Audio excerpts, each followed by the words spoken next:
பண்ணிட்டு நீங்க என்ன பண்ணலாம், ஸ்கூப் பண்ணி கொஞ்சம் கொஞ்சமாவும் பாய்ச்சிக்கலாம். இதுதான் மெயின் டிஷ்ஷாவும் பாய்ச்சிக்கலாம், சைட் டிஷ்ஷாவும் பாய்ச்சிக்கலாம். யார் யாரெல்லாம் வந்து பண்ணுவீங்களோ இதை சைட் டிஷ்ஷா பாய்ச்சிக்கலாம்.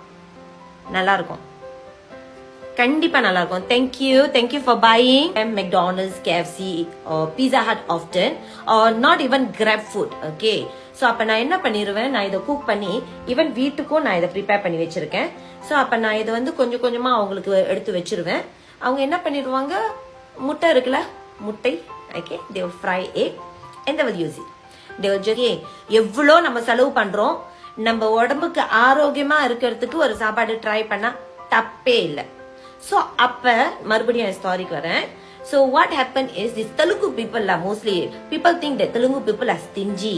So அதனால தான் வந்து இந்த மாதிரி கெஞ்சத்தனமா வந்து சாப்பாடெல்லாம் செஞ்சு அவங்க ஸ்டாப் பண்ணிக்குவாங்க.